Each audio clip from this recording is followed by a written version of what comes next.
E aí, como vocês estão? Tudo certo? Rapaziada, o vídeo de hoje vai ser bastante interessante. Nesse vídeo vamos ter não só um, mas dois vídeos. Então vai ser 2 em 1, entendeu? Vamos reagir 2 vídeos. O primeiro vídeo vai ser o enigmático caso da cabana de Ked, do canal Colecionador de Ossos. E o segundo é o menino que desapareceu em 1912 e retornou depois de quase 60 anos. Esse vídeo vai ser bastante interessante, viu? Mas antes, não se esqueça de se inscrever no canal, ativar o sininho para não perder nenhuma notificação desse canal maravilhoso. Todo dia tá saindo vídeo, um melhor que o outro, entendeu? E também deixa seu like, me ajuda bastante e que simboliza que vocês estão gostando desse tipo de vídeo. E também não se esqueça de compartilhar com seus amigos e familiares, entendeu? Mas chega de enrolação. E aí, ficou curioso? Então vem comigo que eu te conto tudo.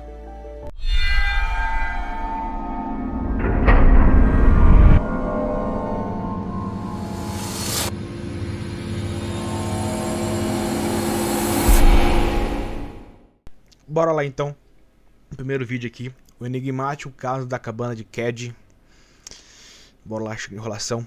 3, 2, 1, bora. 68. Esse é o número de pessoas que vivem na pequena cidade de Ked, na Califórnia. Falei A certo, região Ked. de Ked é o que chamamos de uma região censo-designada. Ou seja, ela atua como uma vila, mas que não possui um governo próprio. Esse tipo de região costuma ser usado para a coleta de informações estatístico-demográficas.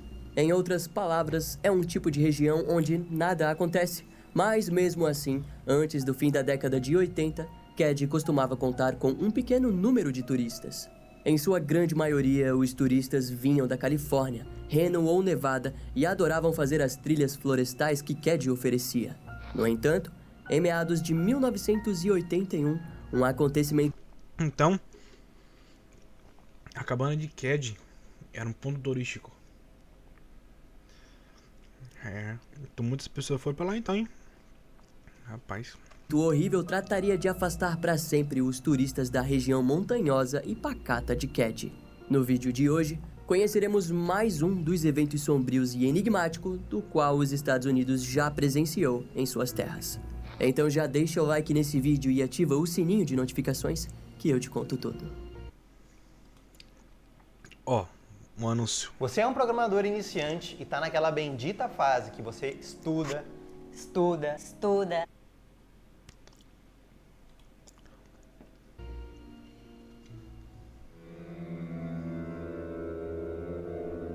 Era entre a 1 e 2 da manhã do sábado do dia 12 de abril de 1981, quando alguns moradores do Ked Resort acordaram ao som de alguns gritos abafados. Outros moradores até mesmo viram um movimento estranho de veículos vindo da cabana de número 28 da família Sharp.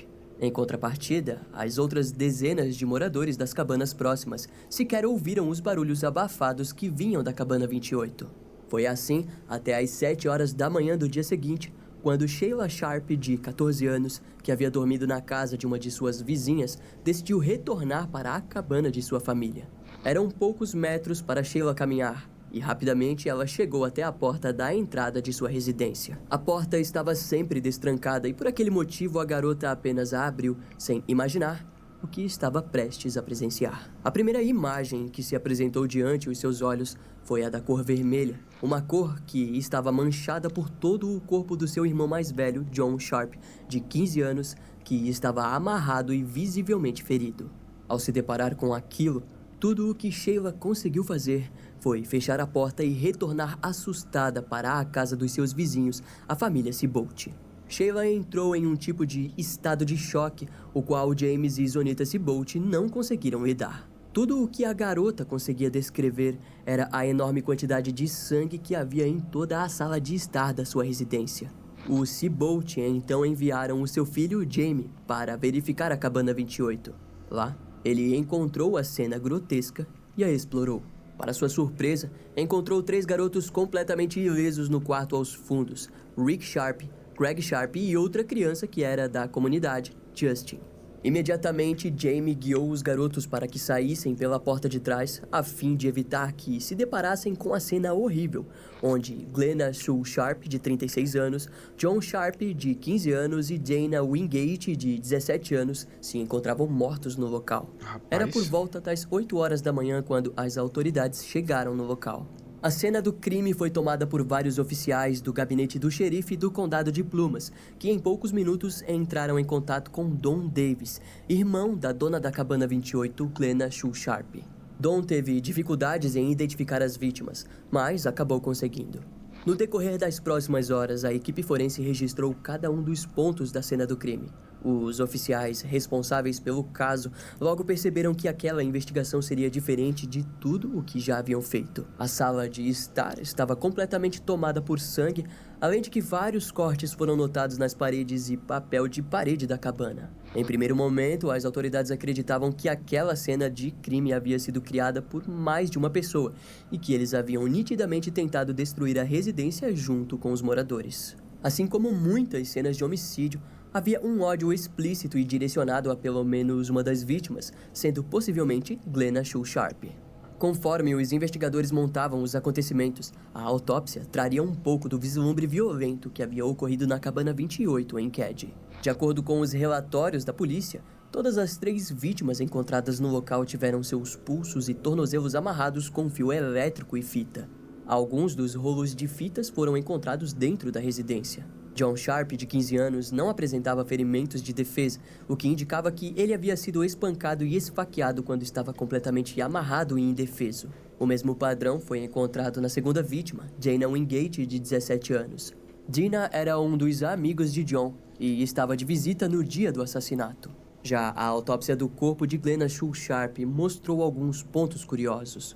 Diferente do seu filho, a mulher havia tido a chance de se defender do seu agressor, pois apresentou vários ferimentos de defesa nos braços. Porém, ela havia sido amordaçada com mais violência do que as crianças. Dentro da sua boca foi encontrado a sua própria calcinha. Curiosamente, embora o estado de Glenna apontasse para uma suposta tentativa de agressão sexual, não havia nada além da retirada da calcinha que indicasse isso. Seu corpo foi encontrado deitado ao lado do sofá da sala e estava nu da cintura para baixo. Os investigadores perceberam que o assassino havia posto um cobertor amarelo sobre o corpo de Glenna, o que indicava uma certa culpa pelo assassino.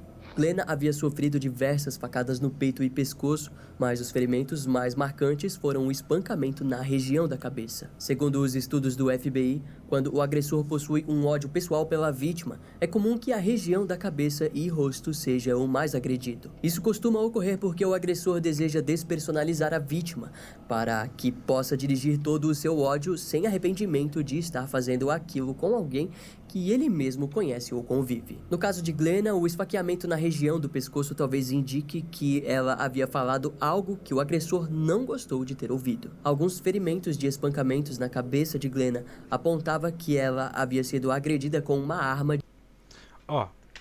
Eu acho... Vou falar minha opinião, né? Não sei o que aconteceu, mas a pessoa que fez isso é uma pessoa bem próxima. Pelo que ele tá falando ali. Por quê? Porque ela foi agredida na cabeça. E agora foi assim, deve ter falado alguma coisa que o agressor não deve ter gostado. Então é uma pessoa muito próxima, porque tava dentro da casa, entendeu? Porque não é uma pessoa que invadiu a casa, entendeu? Invadiu e matou. Não. Ele tava lá e tava com uma conversa e aconteceu isso aí, entendeu? Então acho que não é uma pessoa de fora, entendeu? Uma pessoa do convívio. Essa é a minha opinião, né? Agora vamos ver se eu tô certo. Deixa aqui embaixo aqui nos comentários o que você acha que aconteceu. Bora lá. De ar comprimido. Mais especificamente, o padrão indicava que havia sido pela coronha de uma Daisy 800 BB. Mais tarde, a equipe forense encontraria alguns pequenos pedaços de plásticos quebrados que foram conectados ao modelo da arma. Essa análise nos leva de volta para John Sharp, que também teve sua garganta cortada e espancado na cabeça por um objeto contundente. A autópsia indicava que havia sido por algo como um martelo. Dina, em contrapartida, além do espancamento com martelo, também apontava para um possível estrangulamento manual. A diversidade de formas de assassinatos direcionava os investigadores para a existência de 2 ou mais assassinos. Foi um esfaqueamento, pancada na cabeça com a arma e pancada também na cabeça com o martelo. Rapaz, essa pessoa tava com raiva, hein? Sendo o principal deles o assassino de Glenna. Conforme os dados eram coletados, ficou evidente para os investigadores que todo aquele crime havia demorado pelo menos 2 horas para se desenrolar. Eventualmente, um suposto martelo usado no ataque acabou sendo encontrado próximo aos corpos, mas ao longo da investigação haveriam dúvidas quanto à sua procedência. A faca de cozinha, que provavelmente foi usada para os ferimentos no peito e pescoço das vítimas, também foi encontrada na cena do crime. A lâmina estava dobrada, indicando que o agressor havia usado uma força além da necessária para o massacre. Mais tarde, os investigadores encontraram uma pequena quantidade de sangue no quarto de Tina Sharp, de 12 anos. Ao descobrirem aquilo, eles perceberam que a garota estava desaparecida. A partir desse fato, a investigação apontou para uma linha onde toda aquela brutalidade havia ocorrido apenas para que o seu sequestro fosse feito. Ao tomarem a residência, os agressores apagaram a maioria das luzes e também tiraram o telefone do gancho. Na época, Kedzie era um lugar pequeno onde todos se conheciam e por aquele motivo nenhuma das portas estava trancada. Conforme os interrogatórios aconteciam, mais a polícia percebia que ninguém havia visto nada. A família Seabolt, da Cabana 27, não percebeu nada de estranho durante a noite daquele dia. Além de que, na tarde do sábado, Tina havia visitado os seus vizinhos e retornado para a casa durante a noite. Enquanto isso, outras cabanas mais distantes relataram terem ouvido alguns gemidos altos, mas nada que os fizessem suspeitar de algo. Alguns possíveis veículos estranhos foram avistados por alguns moradores, que alegaram terem visto uma van verde e um Datsun marrom. As buscas por Tina foram intensificadas em toda a região, mas nenhuma pista apontava para o paradeiro sombrio da garota. Entretanto, a maioria dos investigadores do gabinete do xerife do condado de Plumas sabiam que a cena de crime violenta havia tornado o desaparecimento algo totalmente impossível de perseguir. Embora a área fosse pequena, os responsáveis por aquilo já estavam longe o suficiente para que nenhuma evidência indicasse os seus paradeiros. O xerife Doug Thomas decidiu chamar 2 agentes especiais de crime organizado para ajudarem nas investigações. Tal atitude foi considerada estranha, porque normalmente o xerife pediria ajuda para o departamento de homicídio do condado. Futuramente, essa decisão seria conectada a um jogo digno de uma trama policial repugnante. This 10-week challenge É offering a complicado, 1.5 cara. million cent prize pool, which converts to over half a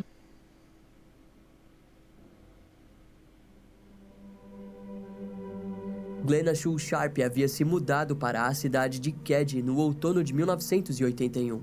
Ela havia recém tentado viver na cidade de Quincy, onde o seu irmão Don já morava há alguns anos. Mas ela acabou logo optando em continuar a sua vida após a separação em um lugar mais reservado, e Kedzie era a melhor opção que Glenna pôde encontrar. Ao chegar em Kedzie, Glenna conheceu Gary Moloff, proprietário do Kedzie Resort, o lugar que se tornaria o local da sua morte. Curiosamente, Glenna apenas conseguiu alugar a Cabana 28 porque Gary estava passando por problemas financeiros e decidiu baixar o valor do aluguel. Lá, na Cabana 28, ela deu um quarto para os seus 2 filhos, Rick e Greg. E o outro quarto ficou para ela e suas filhas, Sheila e Tina. O mais velho e problemático John havia ganhado um quarto no porão e a única forma de entrar por lá era a mesma porta que os assassinos entraram. Antes do assassinato, Glenna trabalhava em uma pousada próxima à cidade de Quincy, onde recebia suporte de uma bolsa de educação e uma bolsa da Força Militar dos Estados Unidos. A bolsa militar era devido ao seu relacionamento com seu ex-marido James, o qual sequer dava o trabalho de dar apoio aos seus vários filhos e ex-esposa. Os seus filhos estudavam na cidade de Quincy. A vida na Cabana 28 deveria ter sido um recomeço bom, mas as sombras de Kedzie tomaram as vidas inocentes da família já quebrada. Durante as investigações foi descoberto que John Sharp e Dana Wingate foram vistos pegando carona por volta das 10 horas da noite daquele dia na cidade vizinha de Quincy. Alguns investigadores acreditam que as crianças haviam pegado carona com os próprios assassinos. Essa linha de investigação mirava para um crime completamente impulsivo e oportunista. Dentro do padrão do FBI, o perpetrador teria sido organizado-desorganizado e provavelmente eram 2. No entanto, segundo o tenente Don Stoy, John e Dina estavam em uma festa na noite do crime. Isso indicava que eles poderiam ter chegado na hora errada e se tornado vítimas. Essa linha de investigação também mirou na alegação equivocada de que drogas estivessem envolvidas. A testemunha Carla McMullen disse aos investigadores que Dina havia roubado LSD dos traficantes locais em Quincy. A polícia, no entanto, logo voltou atrás ao dizer que não havia evidências para algo como aquilo. Isso levou a linha de investigação para Glenna. Assim, o seu ex-marido James foi considerado um suspeito. O homem era abusivo com a sua família, mas ele possuía um álibi plausível para o dia do assassinato. A próxima suspeita foi o garoto Justin Smart, que era vizinho da frente do Sharp. Ele estava na residência no dia do assassinato. O que ligava ele com os crimes era de que os garotos disseram não terem ouvido nada. Porém, o psicólogo de Justin contou que ele disse que teve um sonho onde cobria Glenna com um cobertor e tentava impedi-la de sangrar. Isso levou os investigadores a terem suas atenções direcionadas para uma pequena mancha de sangue seco encontrado na maçaneta do quarto dos garotos. Foi então que o tenente Doug Thomas, ao lado do Dr. Jerry Dash, decidiram hipnotizar Justin.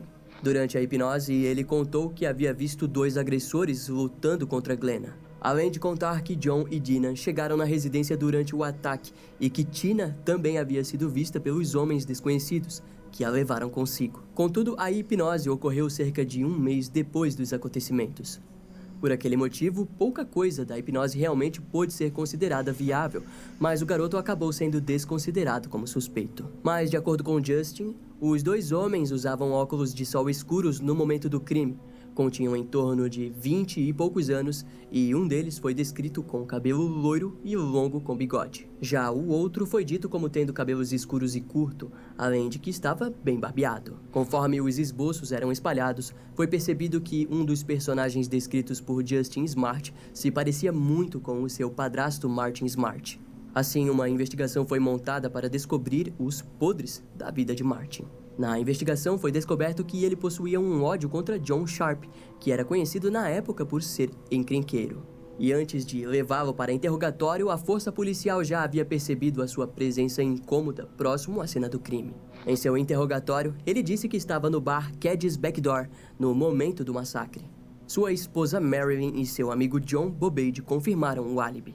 Curiosamente, durante o interrogatório, ele acabou dando um testemunho de que havia visto 2 homens suspeitos no bar naquela noite. Em um momento da entrevista, ele alegou ter pedido um martelo e deu atenção ao perceber que as notícias diziam que os Sharp haviam sido mortos com marteladas. Martin parecia querer fazer parte das investigações, e para ele o seu martelo perdido poderia ter sido roubado pelos criminosos. Entretanto, quando a esposa de Martin foi entrevistada, ela disse que eles haviam voltado ao bar por volta das 11 horas da noite, mas que alguns minutos depois, John Bobade e Martin decidiram retornar ao bar. Ao analisarem o histórico de John, foi descoberto que ele havia sido condenado por posse de drogas. Martin e John haviam se conhecido depois que John se machucou em uma explosão e ele mesmo havia causado.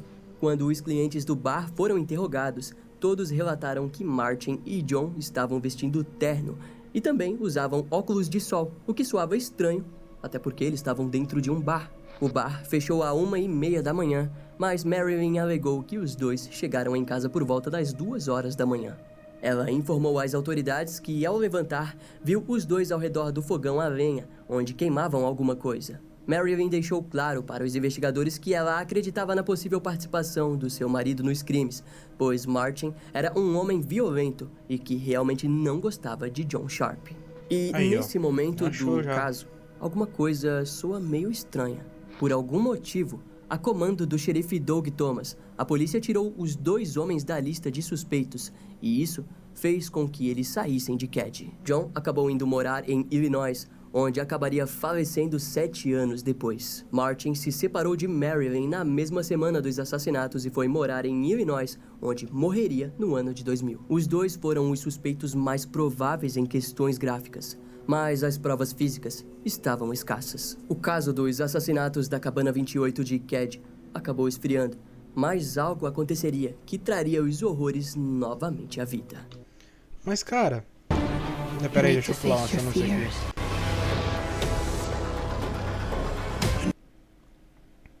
Cara, os 2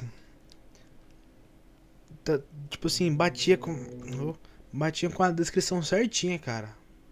Um era loiro, com bigode. O outro era cabelo curto e bem barbeado. E os dois eram idênticos, cara. Eram os dois. Eu acho que eram os dois. Na época, o desaparecimento de Tina fez com que o FBI fosse acionado. Contudo, por algum motivo, até mesmo o xerife do condado de Plumas, Doug Thomas, parecia duvidar que a garota seria encontrada com vida. Já faz muito tempo desde que os assassinatos e nossos investigadores não encontraram um único vestígio dela. Não estamos ela não muito foi encontrada otimistas ainda. e não a visualizamos se escondendo por tanto tempo se ela fugisse do local. Disse Doug em uma entrevista. O FBI não se prolongou muito nas buscas e o caso foi enviado para o Departamento de Justiça, que intensificou uma busca em uma grande área. Mais tarde, no dia 29 de abril de 1981, o xerife Doug voltou a falar que provavelmente Tina não seria achada com vida. Logo, se passaram vários meses e anos dos assassinatos da Cabana 28. Até que no dia 22 de abril de 1984, as autoridades foram chamadas após um morador de Feather Falls, no condado de Butte, encontrar partes ósseas de um crânio humano. O homem que encontrou os ossos se chamava Ronald Pedrini, que trabalhava como catador de latas e garrafas quando se deparou com ossos em uma área florestal. Curiosamente, próximo aos restos do crânio, foram observados um cobertor, uma jaqueta de nylon azul, um jeans e um rolo de fita cirúrgica vazio. O achado se localizava a cerca de 51 quilômetros da Cabana 28 em Kedzie. Inicialmente, os investigadores acreditaram que se tratava de um caso isolado e que não havia nenhuma evidência que conectasse o caso de Tina. A notícia foi espalhada para vários jornais, o que resultou em uma ligação anônima para a delegacia do Condado de Plumas. Segundo a pessoa do outro lado da linha, os ossos poderiam pertencer a uma garotinha desaparecida da cidade pacata de Kedzie. Aquela ligação fez com que o local fosse isolado e uma nova investigação se iniciasse. Foi somente em junho de 1984 que o patologista do condado identificou possivelmente os restos do crânio e mandíbula como pertencentes a Tina Sharp. Ao que parece, Tina foi morta na mesma noite que seus familiares, mas por algum motivo havia sido levada a vários quilômetros de distância apenas para ter o seu corpo descartado. Os investigadores acreditam que seu corpo não havia sido pousado, ou seja, havia permanecido no mesmo local por quase 4 anos. Esse fato levou suspeitas em cima de Ronald Pedrini, que coincidentemente havia ido até o local para coletar garrafas e lixo plástico. Porém, por algum motivo, nada foi registrado sobre quem era Ronald Pedrini. Um erro que é criticado pelos estudiosos do caso até hoje. Um ano antes do crânio ser achado, a dupla mais emblemática dos Estados Unidos havia sido encontrada: Henry Lee Lucas e Otis Toole, que além do mais foram interrogados sobre os assassinatos de Kedzie. Mas eles acabaram sendo desconsiderados como suspeitos, depois que foram encontradas evidências de que, na época, eles estavam na região de Jacksonville, na Flórida. Com a falta de provas ou circunstâncias, tudo o que restava era que Sheila e seus 2 irmãos, Rick e Greg, continuassem suas vidas. As crianças foram enviadas para morar com o seu pai biológico, com o qual Glenna havia se separado. Em contrapartida, foi muito difícil para os pais de Dina Wingate continuarem suas vidas. Em 2009, o pai de Dina, Gary Wingate, falaria com o jornal San Francisco Gate, onde alegou que as investigações foram mal feitas. Ninguém tem a menor ideia de quem matou meu filho. Então, há muito tempo, eu tive que deixar essa coisa ir, ou ela me comeria vivo. Eu não penso nisso. Não vou para aquela cidade fantasma, mas eu sei disso. Existe o mal nesse mundo, e o mal estava naquela casa, naquela noite. Ô João, faço de tudo pra vender aqui, cara, mas meus concorrentes são muito maiores que eu, não consigo vender. Mano, não é bem assim. Complicado, cara.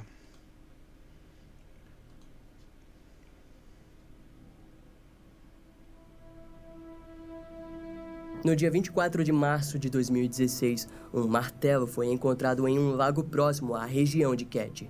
O martelo foi analisado e correspondia com a descrição de Martin Smart. Como Martin havia morrido no ano de 2000, não havia como alegar 100% que era o seu martelo. Mas o achado fez com que as investigações voltassem à ativa, pois embora sempre houvesse dúvidas se o martelo encontrado na cena do crime foi realmente usado ou não, agora haviam novas suspeitas. Em resultado, o martelo foi considerado como um item de evidência e oficialmente dito como parte dos crimes em Kedzie.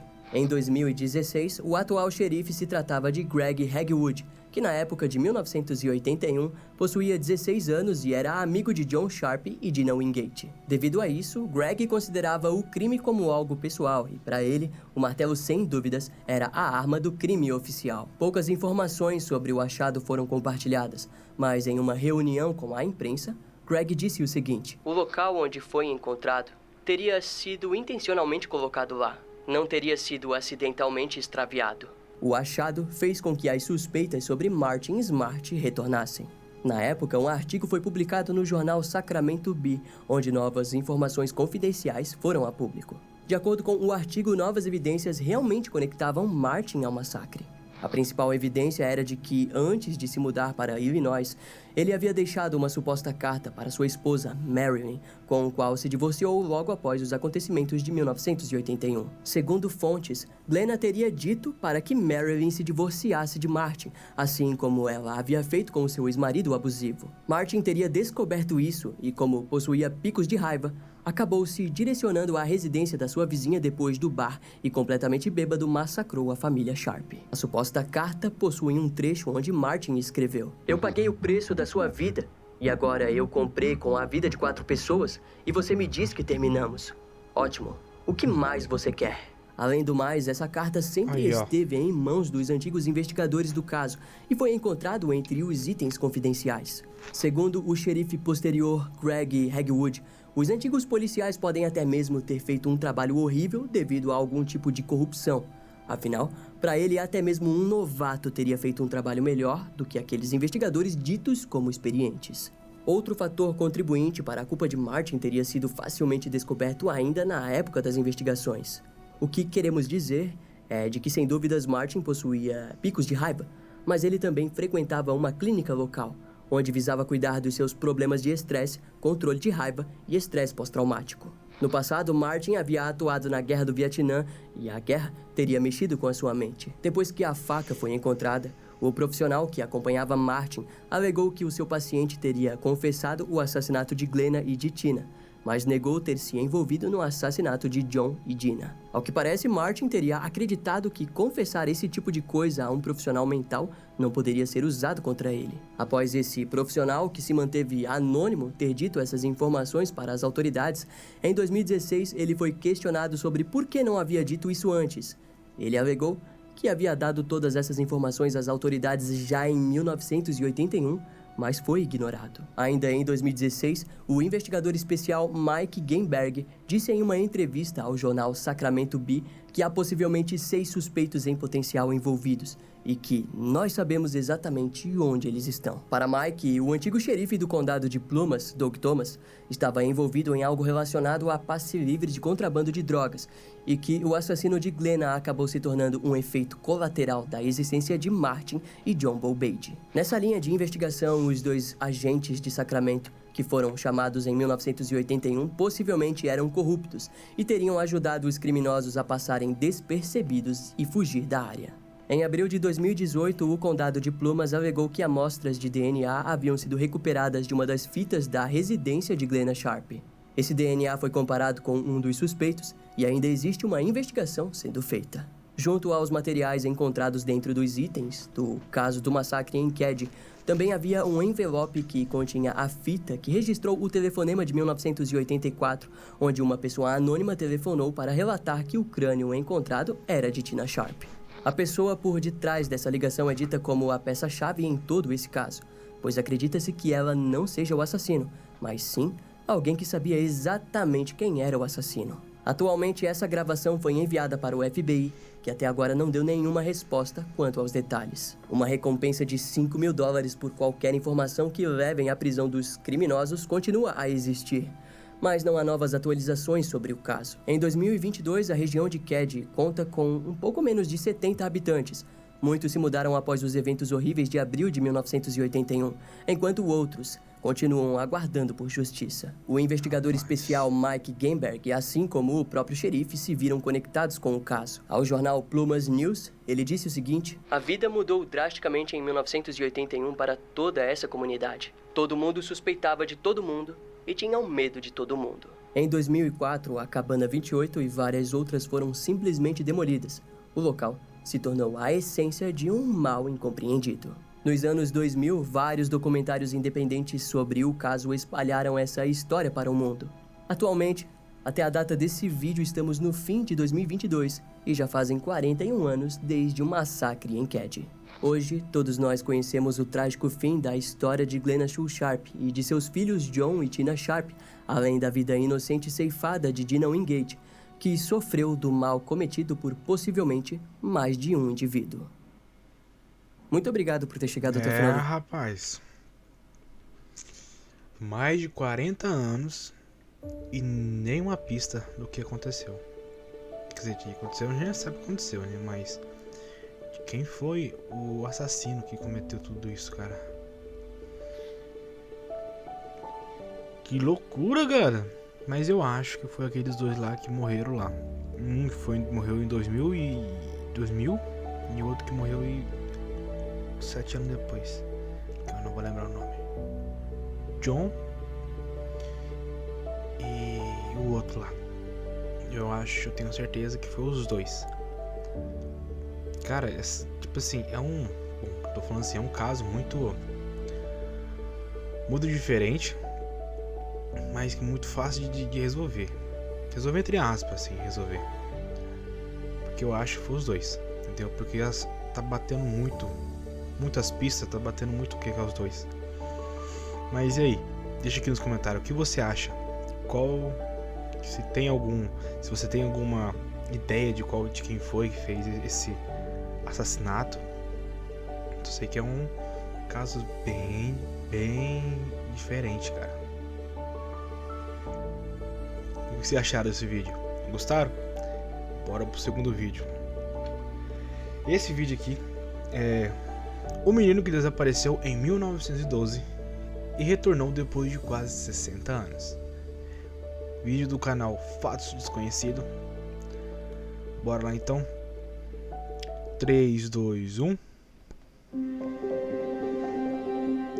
Bem-vindo ao canal Fatos Desconhecidos. Aqui é o Ivan Lima e é um prazer ter a sua companhia. Cara, eu gosto tanto quando é esse cara aqui, é o Ivan Lima, que faz a apresentação. Sei lá, ele tem um jeito de cativar, cara, o espectador. E ele fala de um jeito tão da hora, cara. Sei lá, ele fala de um jeito tão legal.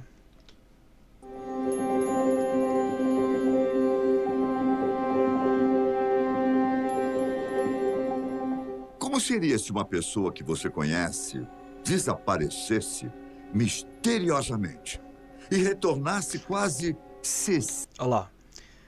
Foi bom lembrar ali. Não se esqueça de se inscrever no canal, ativar o sininho para não perder nenhuma notificação desse canal maravilhoso e também compartilhar para seus amigos e familiares. E deixa seu like também, cara, não custa nada, é de graça e me ajuda bastante. É de graça para vocês e para mim tem um valor imenso, entendeu? Não se esqueça de deixar o seu like. 60 anos depois, como se poucos anos tivessem se passado para ela.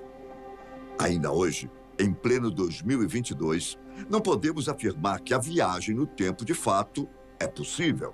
No entanto, se levarmos em consideração a quantidade de histórias envolvendo viajantes no tempo que existem, talvez, meu amigo, alguma coisa esteja acontecendo sem que boa parte do mundo saiba. Não seria fácil de acreditar, é verdade. Mas se eliminarmos o impossível, o que sobrar, mesmo sendo improvável, pode ser real? E se for verdade? Collaboration is key for team success. With ClickUp, you can easily manage your team's tasks and timeline. O que vocês acham? Será que existe viagem no tempo? Será que existe a máquina de poder viajar no tempo? Se existisse, seria da hora, hein? E aí, uma pergunta pra vocês. Se caso existisse a máquina de viagem no tempo, vocês iriam pro futuro ou pro passado? Deixa aqui nos comentários.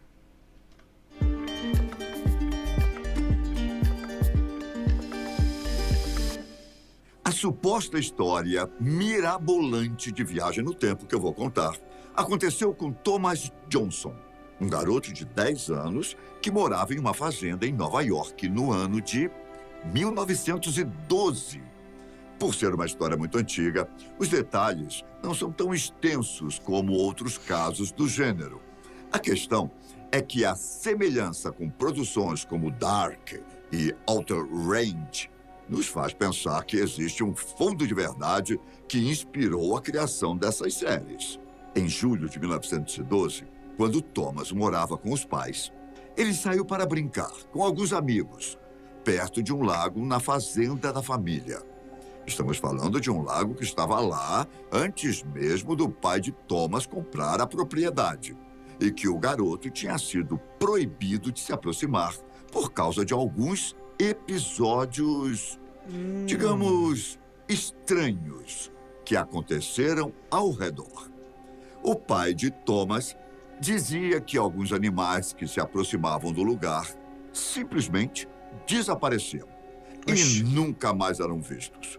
Só que, como estamos falando de uma criança de 10 anos, é de se esperar que ele não tenha acreditado muito nessa história. Imagino que na cabeça de Thomas, todo o alerta deveria ser apenas para assustá-lo. Infelizmente, esse não era o objetivo do pai. E o garoto estava prestes a descobrir isso. Uma vez nas proximidades do lago, com os amigos, um fenômeno sobrenatural começou. De uma hora para outra, um redemoinho se formou no lago, logo à frente das crianças. Era um fenômeno tão surpreendente e assustador que eles não conseguiram nem se mexer para fugir. O que fizeram foi observar.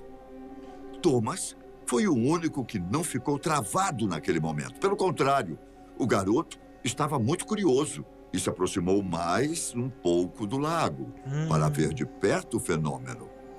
Sabe aquele ditado? A curiosidade matou o gato? Pois é, meu caro.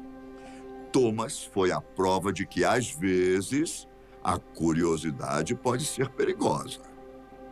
Assim que se aproximou, o redemoinho mudou de forma e, nas palavras das próprias crianças, absorveu Thomas completamente. Como num piscar de olhos, o garoto desapareceu na água. O susto foi grande o suficiente para que as outras crianças conseguissem sair correndo do lugar, indo direto para o pai do menino contar o que havia acontecido. Desesperado, o homem correu para perto do lago em busca do filho. Só que já era tarde demais para fazer alguma coisa. Mesmo procurando incansavelmente, era como se o menino tivesse sumido da face da terra. Até com a ajuda das autoridades, não foi possível encontrar nenhum vestígio dele. Isso fez com que o caso fosse encerrado e, para a tristeza da família, Thomas foi dado como morto. Nossa. Para um pai perder um filho dessa maneira, sem poder se despedir, ou menos saber o que realmente aconteceu, foi muito doloroso. Ele nunca superou a tragédia e sempre se culpou pela morte de Thomas. É verdade que ele havia avisado o filho sobre os perigos do lago. Sim. Mas a sensação era de que não tinha sido o suficiente. Os anos se passaram, mas o sentimento de culpa continuava forte no coração dele. O que o pai não esperava era que os planos de Deus ou do universo, chame como quiser, fossem muito misteriosos. Em julho de 1970, 58 anos depois da tragédia, algo sobrenatural aconteceu. Agora, com 91 anos, o pai de Thomas estava andando pela fazenda, como sempre fazia. Ele passou pelo pasto e, consequentemente, perto do misterioso lago. Durante esses 58 anos, o homem nunca tinha presenciado uma situação estranha, mas naquele dia, o estranho bateu à porta. De uma hora para outra, um redemoinho começou a se formar logo à frente dele.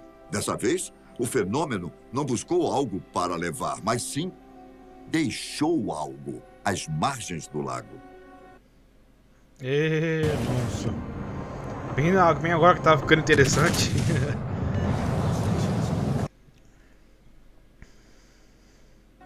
Não é possível explicar como aconteceu, mas o redemoinho deixou justamente Thomas na grama.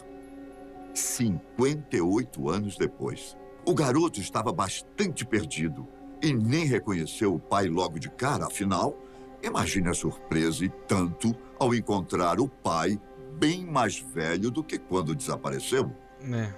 Como se essa situação já não fosse improvável o suficiente, Thomas agora tinha 15 anos de idade, ao contrário dos 10 de antes.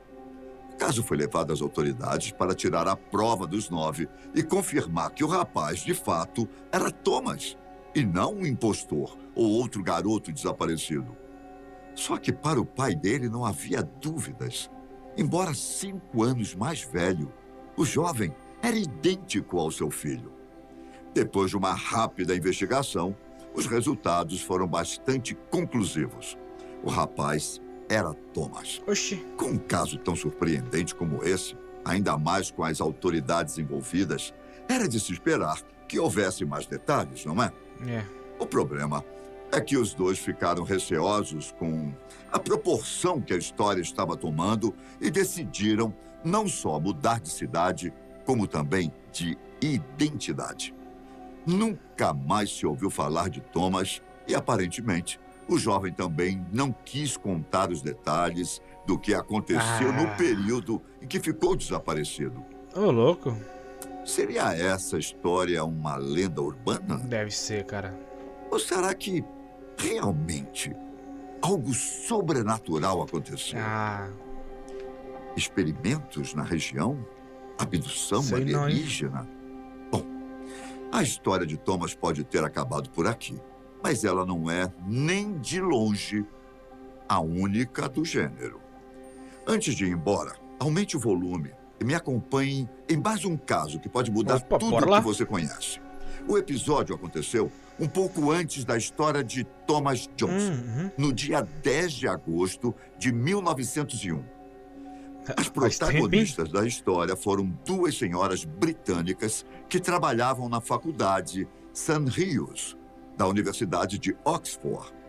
Seus nomes eram Eleanor Jordan e Charlotte Ann Moberly. E só pelo trabalho das duas já podemos trazer um questionamento. Será mesmo que duas funcionárias de uma universidade renomada precisariam inventar os fatos que eu vou contar a seguir? Pense nisso. É, No dia em questão, elas estavam fazendo uma viagem tem por um grande Paris ponto. e decidiram visitar o Palácio de Versailles. Durante o passeio, Eleonor e Charlotte foram até os jardins do Petit Trianon, um pequeno palácio que fica no interior do Parque do Palácio de Versailles. Isso mesmo, um palácio dentro de um palácio. Mas acontece que elas se perderam no caminho e entraram em uma espécie de beco, que não deveria ser algo tão preocupante. O problema mesmo apareceu a seguir. Charlotte disse ter visto uma mulher em uma janela sacudindo um pano branco. E logo à frente havia uma casa de fazenda antiga, bem velha e abandonada.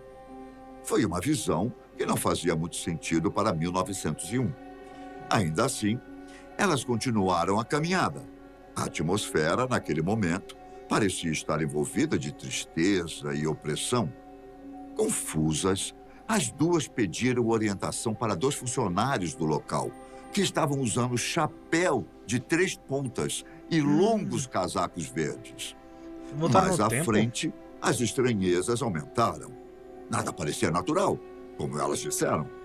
As pessoas pareciam artificiais, como se fossem esculturas de cera. As árvores não pareciam ter vida e não havia nem mesmo vento para movimentá-las.